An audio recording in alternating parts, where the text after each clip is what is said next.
বুধবার সকাল ৭টার পর কারাগারের সবুজ রঙের শীতাতপ নিয়ন্ত্রিত একটি প্রিজন ভ্যান থামে ট্রাইব্যুনালের পেছনের গেটে। একে একে নামানো হয় ১৫ সামরিক কর্মকর্তাকে। সকাল ৮টার দিকে বিচারকের সামনে নেওয়া হয় তাদের। জামিন এবং ভার্চুয়ালি হাজিরার সুবিধা চেয়ে আবেদন করে আসামি পক্ষ। উভয় পক্ষের শুনানি শেষে ১৫ জনকে কারাগারে পাঠানোর আদেশ দেন ট্রাইব্যুনাল। আসামিদেরকে কারাগারে প্রেরণের নির্দেশ দেওয়া হয়েছে এবং পরবর্তী তারিখ নির্ধারণ করা হয়েছে ৫ই নভেম্বর। এবং সেই মামলাতেও যারা পলাতক আছেন, ২ জন পলাতক আছেন ৪ জন আসামির মধ্যে, সেই ২ জনের বিরুদ্ধে পত্রিকায় বিজ্ঞপ্তি প্রকাশের জন্য নির্দেশ দেওয়া হয়েছে। গুমের ২ ও জুলাই আগস্টের হত্যাযজ্ঞের এক মামলায় গত ৮ অক্টোবর ৩২ জনের বিরুদ্ধে গ্রেফতারি পরোয়ানা জারি করা হয়। এর মধ্যে গুমের ২ মামলায় সেনা হেফাজতে থাকা ১৩ জন এবং রামপুরায় ২৮ জনকে হত্যা মামলায় ২ সেনা কর্মকর্তাকে বুধবার হাজির করা হয়। চিফ প্রসিকিউটর বলছেন, আসামিদের গ্রেফতার করে ট্রাইব্যুনালে আনা হয়েছে। এজন্য সেনাবাহিনী সহ সংশ্লিষ্টদের প্রতি কৃতজ্ঞতা জানান তিনি।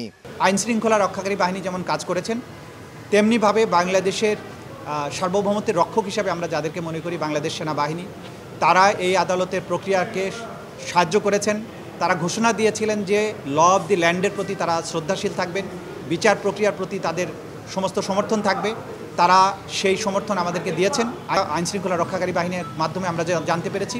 সুতরাং দেশপ্রেমিক সেনাবাহিনীর ব্যাপারে যে সমস্ত অপপ্রচার যারা করেন তাদেরকে আমরা বলবো অপপ্রচার করবেন না। যদিও আসামিপক্ষ বলছে গ্রেফতার নয়, আত্মসমর্পণ করেছেন সেনা কর্মকর্তারা। তারা নির্দোষ বলেও দাবি তার।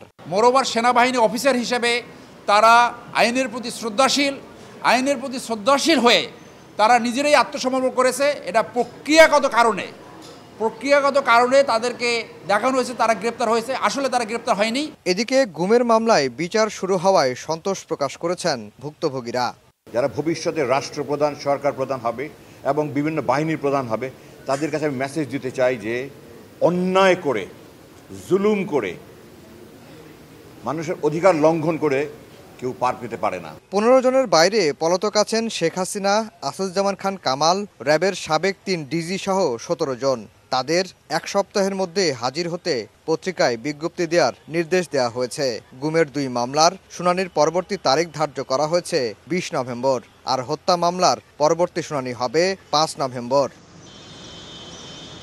এদিন সেনা কর্মকর্তাদের ট্রাইব্যুনালে হাজির করাকে কেন্দ্র করে হাইকোর্টের মাজার গেট থেকে শুরু করে গোটা এলাকায় কয়েক স্তরের নিরাপত্তা জোরদার করা হয়। আফজার হোসেন, সময় সংবাদ, ঢাকা।